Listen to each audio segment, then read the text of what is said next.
بسم اللہ الرحمن الرحیم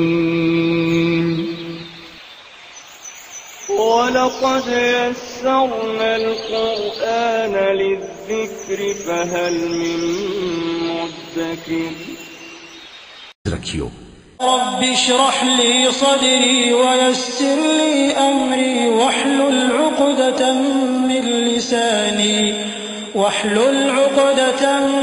لساني يفقهوا قولي. اے میرے پروردگار، اس کام کے لیے میرا سینہ کھول دے اور میرا کام آسان کر دے اور میری زبان کی گرہ کھول دے تاکہ وہ میری بات سمجھ. بسم اللہ الرحمن الرحیم. شروع اللہ کے نام سے جو رحمان و رحیم ہے. اِنَّا اعطیناک الکوثر. اے نبی، ہم نے تمہیں کوثر عطا کر دیا. کوثر کا لفظ یہاں جس طرح استعمال کیا گیا ہے، اس کا پورا مفہوم ہماری زبان تو درکنار شاید دنیا کی کسی زبان میں بھی ایک لفظ سے ادا نہیں کیا جا سکتا. یہ کثرت سے مبالغے کا صیغہ ہے، جس کے لغوی معنی تو بے انتہا کثرت کے ہیں، مگر جس موقع پر اس لفظ کو استعمال کیا گیا ہے اس میں محض کثرت کا نہیں بلکہ خیر اور بھلائی اور نعمتوں کی کثرت اور ایسی کثرت کا مفہوم نکلتا ہے جو افراط اور فراوانی کی حد کو پہنچی ہوئی ہو، اور اس سے مراد کسی ایک خیر یا بھلائی یا نعمت کی نہیں بلکہ بے شمار بھلائیوں اور نعمتوں کی کثرت ہے. دیباچے میں اس صورت کا جو پس منظر ہم نے بیان کیا ہے اس پر ایک مرتبہ پھر نگاہ ڈال کر دیکھیے. حالات وہ تھے جب دشمن یہ سمجھ رہے تھے کہ محمد صلی اللہ علیہ وسلم ہر حیثیت سے تباہ ہو چکے ہیں، قوم سے کٹ کر بے یار و مددگار رہ گئے، تجارت برباد ہو گئی، اولاد نرینہ تھی جس سے آگے ان کا نام چل سکتا تھا وہ بھی وفات پا گئی. بات ایسی لے کر اٹھے ہیں کہ چند گنے چنے آدمی چھوڑ کر مکہ تو درکنار پورے عرب میں کوئی اس کو سننا تک گوارا نہیں کرتا. اس لیے ان کے مقدر میں اس کے سوا کچھ نہیں کہ جیتے جی ناکامی اور نامرادی سے دوچار رہیں، اور جب وفات پا جائیں تو دنیا میں کوئی ان کا نام لیوا بھی نہ ہو. اس حالت میں جب اللہ تعالیٰ کی طرف سے یہ فرمایا گیا کہ ہم نے تمہیں کوثر عطا کر دیا، تو اس سے خود بخود یہ مطلب نکلتا ہے کہ تمہارے مخالف بے وقوف تو یہ سمجھ رہے ہیں کہ تم برباد ہو گئے اور نبوت سے پہلے جو نعمتیں تمہیں حاصل تھیں وہ بھی تم سے چھن گئیں. لیکن حقیقت یہ ہے کہ ہم نے تمہیں بے انتہا خیر اور بے شمار نعمتوں سے نواز دیا ہے. اس میں اخلاق کی وہ بے نظیر خوبیاں بھی شامل ہیں جو حضور کو بخشی گئیں. اس میں نبوت اور قرآن اور علم اور حکمت کی وہ عظیم نعمتیں بھی شامل ہیں جو آپ کو عطا کی گئیں. اس میں توحید اور ایک ایسے نظام زندگی کی نعمت بھی شامل ہے جس کے سیدھے سادے عام فہم عقل و فطرت کے مطابق اور جامع و ہمگیر اصول تمام عالم میں پھیل جانے اور ہمیشہ پھیلتے ہی چلے جانے کی طاقت رکھتے ہیں. اس میں رفع ذکر کی نعمت بھی شامل ہے جس کی بدولت حضور صلی اللہ علیہ وسلم کا نام نامی 1400 برس سے دنیا کے گوشے گوشے میں بلند ہو رہا ہے اور قیامت تک بلند ہوتا رہے گا. اس میں یہ نعمت بھی شامل ہے کہ آپ کی دعوت سے بالآخر ایک ایسی عالمگیر امت وجود میں آئی جو دنیا میں ہمیشہ کے لیے دین حق کی علمبردار بن گئی، جس سے زیادہ نیک اور پاکیزہ اور بلند پایا انسان دنیا کی کسی امت میں کبھی پیدا نہیں ہوئے، اور جو بگاڑ کی حالت کو پہنچ کر بھی دنیا کی سب قوموں سے بڑھ کر خیر اپنے اندر رکھتی ہے. اس میں یہ نعمت بھی شامل ہے کہ حضور صلی اللہ علیہ وسلم نے اپنی آنکھوں سے اپنی حیات مبارکہ ہی میں اپنی دعوت کو انتہائی کامیاب دیکھ لیا، اور آپ کے ہاتھوں سے وہ جماعت تیار ہو گئی جو دنیا پر چھا جانے کی طاقت رکھتی تھی. اس میں یہ نعمت بھی شامل ہے کہ اولاد نرینہ سے محروم ہو جانے کی بنا پر دشمن تو یہ سمجھتے تھے کہ آپ کا نام و نشان دنیا سے مٹ جائے گا، لیکن اللہ نے صرف یہی نہیں کہ مسلمانوں کی صورت میں آپ کو وہ روحانی اولاد عطا فرمائی جو قیامت تک تمام روئے زمین پر آپ کا نام روشن کرنے والی ہے، بلکہ آپ کی صرف ایک ہی صاحبزادی حضرت فاطمہ رضی اللہ عنہا سے آپ کو وہ جسمانی اولاد بھی عطا کی جو دنیا بھر میں پھیلی ہوئی ہے اور جس کا سارا سرمایہ افتخار ہی حضور سے اس کا انتساب ہے. یہ تو وہ نعمتیں ہیں جو اس دنیا میں لوگوں نے دیکھ لی کہ وہ کس فراوانی کے ساتھ اللہ نے اپنے حبیب صلی اللہ علیہ وسلم کو عطا فرمائیں. ان کے علاوہ کوثر سے مراد دو مزید ایسی عظیم نعمتیں بھی ہیں جو آخرت میں اللہ تعالیٰ آپ کو دینے والا ہے. ان کو جاننے کا کوئی ذریعہ ہمارے پاس نہ تھا، اس لیے رسول اللہ صلی اللہ علیہ وسلم نے ہمیں ان کی خبر دی اور بتایا کہ کوثر سے مراد وہ بھی ہیں ایک حوض کوثر جو قیامت کے روز میدان حشر میں آپ کو ملے گا، دوسرے نہر کوثر جو جنت میں آپ کو عطا فرمائی جائے گی. ان دونوں کے متعلق اس کثرت سے احادیث حضور صلی اللہ علیہ وسلم سے منقول ہوئی ہیں اور اتنے کثیر راویوں نے ان کو روایت کیا ہے کہ ان کی صحت میں کسی شبے کی گنجائش نہیں۔ حوض کوثر کے متعلق حضور صلی اللہ علیہ وسلم نے جو کچھ فرمایا ہے وہ یہ ہے: نمبر 1، یہ حوض قیامت کے روز آپ کو عطا ہوگا، اور اس سخت وقت میں جب کہ ہر ایک العطش کر رہا ہوگا، آپ کی امت آپ کے پاس اس پر حاضر ہوگی اور اس سے سیراب ہوگی۔ آپ اس پر سب سے پہلے پہنچے ہوئے ہوں گے اور اس کے وسط میں تشریف فرما ہوں گے۔ آپ کا ارشاد ہے: ہوا حوض ترد علیہ امتی یوم القیامہ، یعنی وہ ایک حوض ہے جس پر میری امت قیامت کے روز وارد ہوگی۔ بحوالے مسلم کتاب الصلاۃ، ابو داؤد کتاب السنہ۔ انا فرطکم علی الحوض، یعنی میں تم سب سے پہلے اس پر پہنچا ہوا ہوں گا۔ بحوالے بخاری کتاب الرقاق اور کتاب الفتن، مسلم کتاب الفضائل اور کتاب الطہارہ، ابن ماجہ کتاب المناسک اور کتاب الزہد، مسند احمد مرویات عبداللہ بن مسعود رضی اللہ عنہ اور عبداللہ بن عباس و ابو ہریرہ رضی اللہ عنہما: انی فرط لکم وانا شہید علیکم وانی واللہ لانظر الی حوضی الآن، یعنی میں تم سے آگے پہنچنے والا ہوں اور تم پر گواہی دوں گا، اور خدا کی قسم میں اپنے حوض کو اس وقت دیکھ رہا ہوں۔ بحوالے بخاری کتاب الجنائز، کتاب المغازی، کتاب الرقاق۔ انصار کو مخاطب کرتے ہوئے ایک موقع پر آپ نے فرمایا: انکم ستلقون بعدی اثرۃ فاصبروا حتی تلقونی علی الحوض، میرے بعد تم کو خود غرضیوں اور اقربا نوازیوں سے پالا پڑے گا، اس پر صبر کرنا یہاں تک کہ مجھ سے آ کر حوض پر ملو۔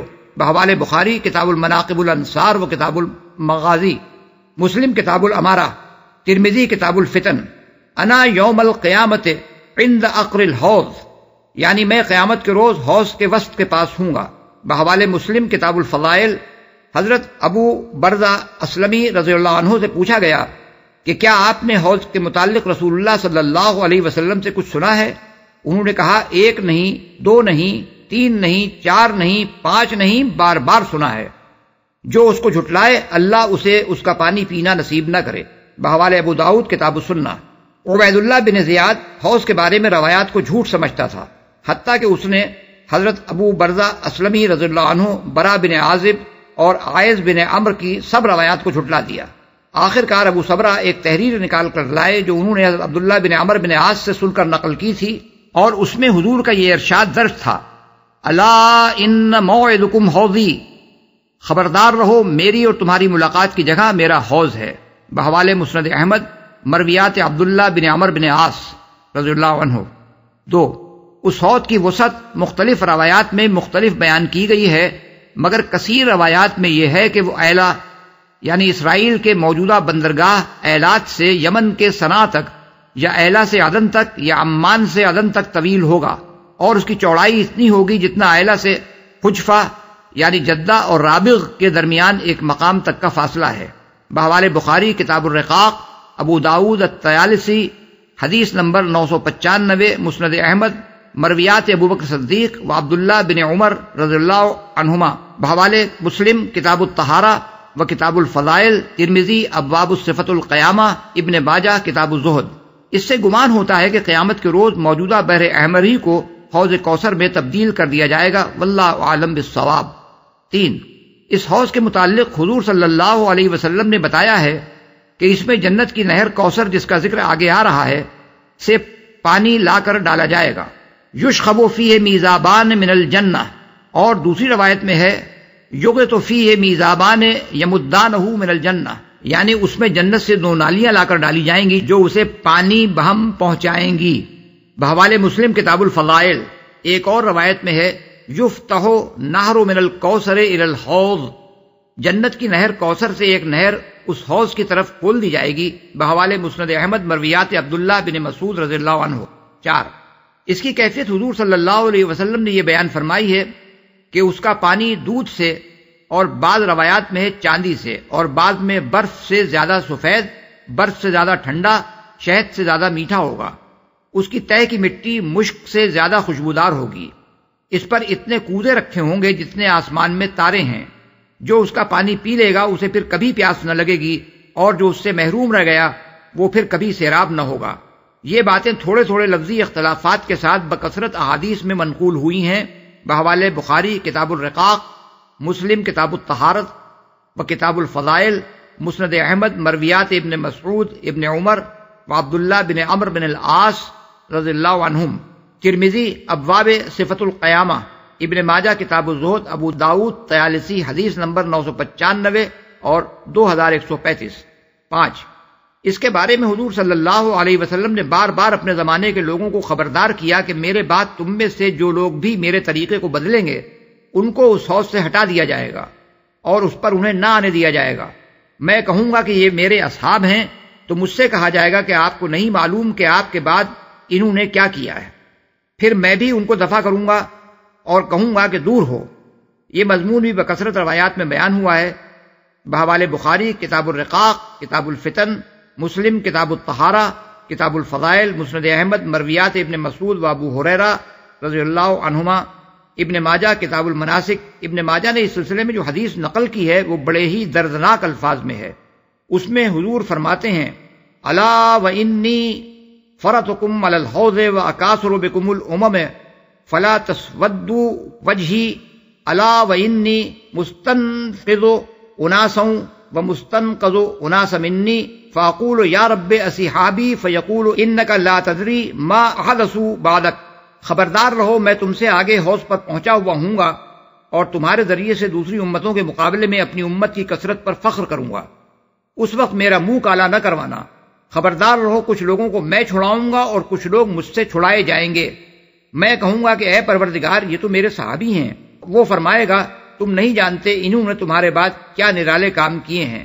ابن ماجہ کی روایت ہے کہ یہ الفاظ حضور صلی اللہ علیہ وسلم نے عرفات کے خطبے میں فرمائے تھے۔ 6، اسی طرح حضور صلی اللہ علیہ وسلم نے اپنے دور کے بعد قیامت تک آنے والے مسلمانوں کو بھی خبردار کیا ہے کہ ان میں سے جو بھی میرے طریقے سے ہٹ کر چلیں گے اور اس میں رد و بدل کریں گے انہیں اس حوض سے ہٹا دیا جائے گا۔ میں کہوں گا کہ اے رب یہ تو میرے ہیں، میری امت کے لوگ ہیں۔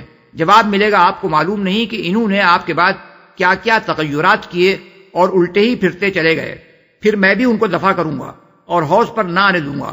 اس مضمون کی بہت سی روایات احادیث میں ہیں بحوالے بخاری کتاب المساقات، کتاب الرقاق، کتاب الفتن، مسلم کتاب الطہارہ، کتاب الصلاۃ، کتاب الفضائل، ابن ماجہ کتاب الزہد، مسند احمد مرویات ابن عباس رضی اللہ عنہ۔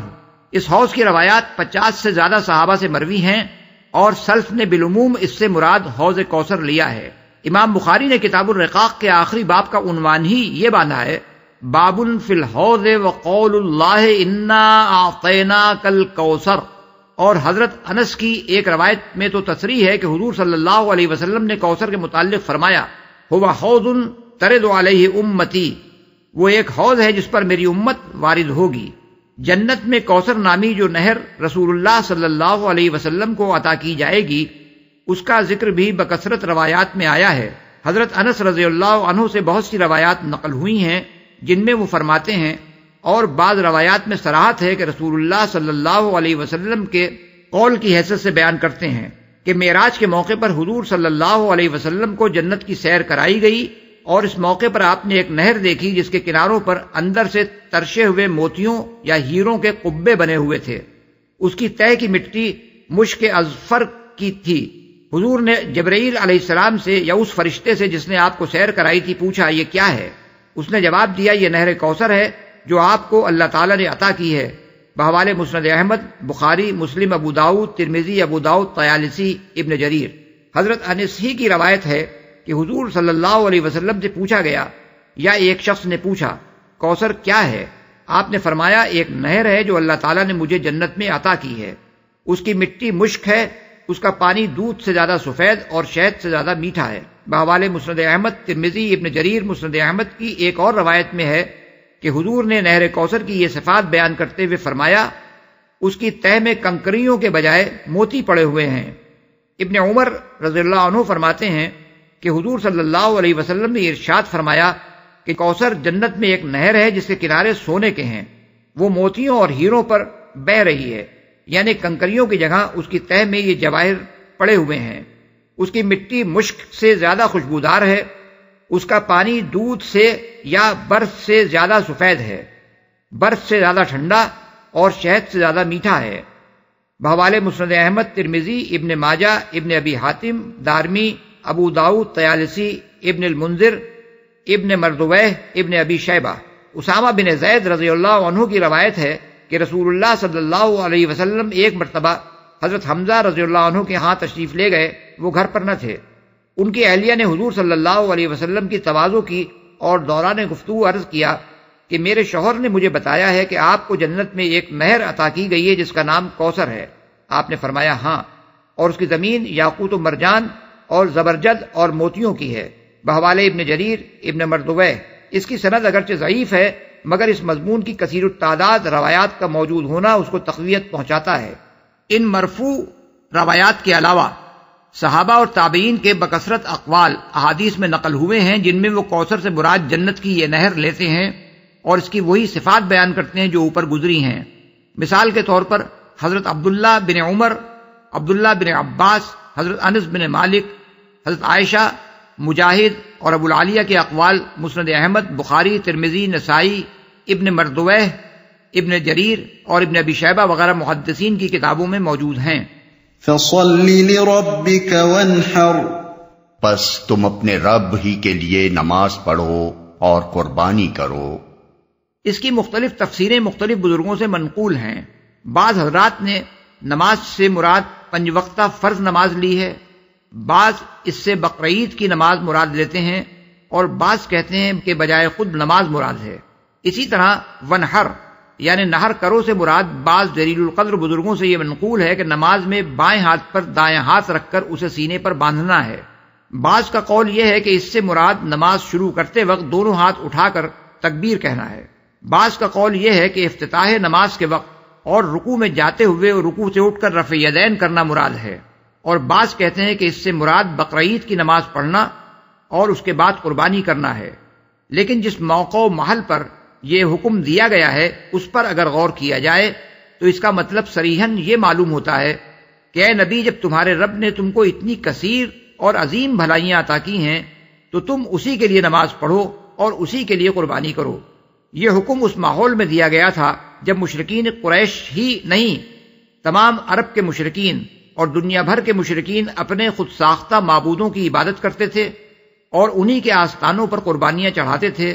بس حکم کا منشا یہ ہے کہ مشرکین کے برعکس تم اپنے اسی رویے پر مضبوطی کے ساتھ قائم رہو کہ تمہاری نماز بھی اللہ ہی کے لیے ہو اور قربانی بھی اسی کے لیے، جیسا کہ دوسری جگہ فرمایا قل ان صلاتی و نسکی و محیای و مماتی للہ رب العالمین لا شریک لہ وبذالک امرت وانا اول المسلمین، یعنی اے نبی صلی اللہ علیہ وسلم کہہ دو کہ میری نماز اور میری قربانی اور میرا جینا اور میرا مرنا سب اللہ رب العالمین کے لیے ہے جس کا کوئی شریک نہیں، اسی کا مجھے حکم دیا گیا ہے اور میں سب سے پہلے سر اطاعت جھکانے والا ہوں۔ سورہ الانعام آیت 162 اور 163۔ یہی مطلب ابن عباس رضی اللہ عنہ، عطا، مجاہد، اکرمہ، حسن بصری، قتادہ، محمد بن کعب القرظی، ضحاک، ربیع بن انس، عطا الخراسانی اور بہت سے دوسرے اکابر مفسرین رحمہم اللہ نے بیان کیا ہے بحوالے ابن کثیر۔ البتہ یہ بات اپنی جگہ بالکل صحیح ہے کہ رسول اللہ صلی اللہ علیہ وسلم نے جب مدینہ طیبہ میں اللہ تعالیٰ کے حکم سے بقرعید کی نماز اور قربانی کا طریقہ جاری کیا تو اس بنا پر کہ آیت ان صلاتی و نسکی اور آیت فصل لربک وانحر میں نماز کو مقدم اور قربانی کو مؤخر رکھا گیا ہے۔ آپ نے خود بھی یہ عمل اختیار فرمایا اور اسی کا حکم مسلمانوں کو دیا کہ اس روز پہلے نماز پڑھیں اور پھر قربانی کریں۔ یہ اس آیت کی تفسیر نہیں ہے، نہ اس کی شان نزول ہے، بلکہ ان آیات سے حضور صلی اللہ علیہ وسلم کا استنباط ہے اور آپ کا استنباط بھی وحی کی ایک قسم ہے۔ ان شانئک هو الابتر، تمہارا دشمن ہی جڑ کٹا ہے۔ دشمن اصل میں لفظ شان اکا استعمال ہوا ہے۔ شان یا شنوں سے ہے، جس کے معنی ایسے بغض اور ایسی عداوت کے ہیں جس کی بنا پر کوئی شخص کسی دوسرے کے ساتھ بدسلوکی کرنے لگے۔ قرآن مجید میں دوسری جگہ ارشاد ہوا ہے وَلَا يَجْرِمَنَّكُمْ شَنَآنُ قَوْمٍ عَلَىٰ أَلَّا تَعْدِلُوا، یعنی اور اے مسلمانوں، کسی گروہ کی عداوت تمہیں اس زیادتی پر آمادہ نہ کرنے پائے کہ تم انصاف نہ کرو۔ پس شان اکا سے مراد ہر وہ شخص ہے جو رسول اللہ صلی اللہ علیہ وسلم کی دشمنی اور عداوت میں ایسا اندھا ہو گیا ہو کہ آپ کو عیب لگاتا ہو، آپ کے خلاف بدگوئی کرتا ہو، آپ کی توہین کرتا ہو اور آپ پر طرح طرح کی باتیں چھانٹ کر اپنے دل کا بخار نکالتا ہو۔ جڑ کٹا ہے، هو الابتر یعنی وہی ابتر ہے۔ فرمایا گیا ہے یعنی وہ آپ کو ابتر کہتا ہے، لیکن حقیقت میں ابتر وہ خود ہے۔ ابتر کی کچھ تشریح اب اس سے پہلے اس صورت کے دیباچے میں کر چکے ہیں۔ یہ لفظ بترا سے ہے جس کے معنی کاٹنے کے ہیں، مگر محاورے میں یہ بہت وسیع معنوں میں استعمال ہوتا ہے۔ حدیث میں نماز کی اس رکعت کو جس کے ساتھ کوئی دوسری رکعت نہ پڑھی جائے بتیرا کہا گیا ہے، یعنی اکیلی رکعت۔ ایک اور حدیث میں کل امر ذی بال لیبدأ فیہ بحمد اللہ فہو ابتر، یعنی ہر وہ کام جو کوئی اہمیت رکھتا ہو اللہ کی حمد کے بغیر شروع کیا جائے تو وہ ابتر ہے، یعنی اس کی جڑ کٹی ہوئی ہے، اسے کوئی استحکام نصیب نہیں ہے یا اس کا انجام اچھا نہیں ہے۔ نامراد آدمی کو بھی ابتر کہتے ہیں۔ ذرائع و وسائل سے محروم ہو جانے والا بھی ابتر کہلاتا ہے۔ جس شخص کے لیے کسی خیر اور بھلائی کی توقع باقی نہ رہی ہو اور جس کی کامیابی کی سب امیدیں منقطع ہو گئی ہوں، وہ بھی ابتر ہے۔ جو آدمی اپنے کنبے، برادری اور اعوان و انصار سے کٹ کر اکیلا رہ گیا ہو، وہ بھی ابتر ہے۔ جس آدمی کی کوئی اولاد نرینہ نہ ہو یا مر گئی ہو، اس کے لیے بھی ابتر کا لفظ بولا جاتا ہے، کیونکہ اس کے پیچھے اس کا کوئی نام لیوا باقی نہیں رہتا اور مرنے کے بعد وہ بے نام و نشان ہو جاتا ہے۔ قریب قریب ان سب معنوں میں کفار قریش رسول اللہ صلی اللہ علیہ وسلم کو ابتر کہتے تھے۔ اس پر اللہ تعالیٰ نے فرمایا کہ اے نبی، ابتر تم نہیں ہو بلکہ تمہارے یہ دشمن ابتر ہیں۔ یہ محض کوئی جوابی حملہ نہ تھا، بلکہ در حقیقت یہ قرآن کی بڑی اہم پیشین گوئیوں میں سے ایک پیشین گوئی تھی جو حرف بحرف صحیح ثابت ہوئی۔ جس وقت یہ پیشین گوئی کی گئی تھی اس وقت لوگ حضور صلی اللہ علیہ وسلم ہی کو ابتر سمجھ رہے تھے، اور کوئی تصور بھی نہ کر سکتا تھا کہ قریش کی یہ بڑے بڑے سردار کیسے ابتر ہو جائیں گے، جو نہ صرف مکے میں بلکہ پورے ملک عرب میں نامور تھے، کامیاب تھے، مال و دولت اور اولاد ہی کی نعمتیں نہیں رکھتے تھے، بلکہ سارے ملک میں جگہ جگہ ان کے اعوان و انصار موجود تھے۔ تجارت کے اجارہ دار اور حج کے منتظم ہونے کی وجہ سے تمام قبائل عرب سے ان کے وسیع تعلقات تھے، لیکن چند سال نہ گزرے تھے کہ حالات بالکل پلٹ گئے۔ یا تو وہ وقت تھا کہ غزوہ احزاب سن 5 ہجری کے موقع پر قریش بہت سے عرب اور یہودی قبائل کو لے کر مدینے پر چڑھ آئے تھے اور حضور صلی اللہ علیہ وسلم کو محصور ہو کر شہر کے گرد خندق کھود کر مدافعت کرنی پڑی تھی، یا 3 ہی سال بعد وہ وقت آیا کہ سن 8 ہجری میں جب آپ نے مکے پر چڑھائی کی تو قریش کا کوئی حامی و مددگار نہ تھا اور انہیں بے بسی کے ساتھ ہتھیار ڈال دینے پڑے۔ اس کے بعد 1 سال کے اندر پورا ملک عرب حضور صلی اللہ علیہ وسلم کے ہاتھ میں تھا۔ ملک کے گوشے گوشے سے قبائل کے وفود آ کر بیعت کر رہے تھے اور آپ کے دشمن بالکل بے بس اور بے یار و مددگار ہو کر رہ گئے تھے۔ پھر وہ ایسے بے نام و نشان ہوئے کہ ان کی اولاد اگر دنیا میں باقی رہی بھی تو ان میں سے آج کوئی یہ نہیں جانتا کہ وہ ابو جہل یا ابو لہب یا عاص بن وائل یا عقبہ بن ابی معیط وغیرہ اعدائے اسلام کی اولاد میں سے ہے، اور جانتا بھی ہو تو کوئی یہ کہنے کے لیے تیار نہیں ہے کہ اس کے اسلاف یہ لوگ تھے۔ اس کے برعکس رسول اللہ صلی اللہ علیہ وسلم کی آل پر آج دنیا بھر میں درود بھیجا جا رہا ہے۔ کروڑوں مسلمانوں کو آپ سے نسبت پر فخر ہے۔ لاکھوں انسان آپ ہی سے نہیں بلکہ آپ کے خاندان اور آپ کے ساتھیوں کے خاندانوں تک سے انتساب کو باعث عز و شرف سمجھتے ہیں۔ کوئی سید ہے، کوئی علوی ہے، کوئی عباسی ہے، کوئی ہاشمی ہے، کوئی صدیقی ہے، کوئی فاروقی، کوئی عثمانی، کوئی زبیری اور کوئی انصاری، مگر نام کو بھی کوئی ابو جہلی یا ابو لہبی نہیں پایا جاتا۔ تاریخ نے ثابت کر دیا کہ ابتر حضور صلی اللہ علیہ وسلم نہیں بلکہ آپ کے دشمنی تھے اور ہیں۔ اس میں تلاوت عبد الرحمن الحذیفی کی ہے، ترجمہ اور سورتوں کا تعارف عظیم سرور کی آواز میں ہے۔ تفسیری حواشی سید سفیر حسن سبزواری، پروفیسر عبد القدیر سلیم اور جناب اشفاق حسین کی آواز میں ہیں۔ پروگرام کے مطابق تمام تر تفسیری حواشی سفیر حسن صاحب ہی کو پڑھنا تھے، لیکن اس کام کے دوران میں ان کا انتقال ہو گیا اور وہ اپنے رب کے پاس چلے گئے۔ انا للہ و انا الیہ راجعون۔ ان کے بعد دوسرے 2 حضرات کے تعاون سے اسے مکمل کیا گیا۔ اس کام میں جن افراد نے بھی حصہ لیا ہے ان کے لیے دعائے خیر کی درخواست ہے۔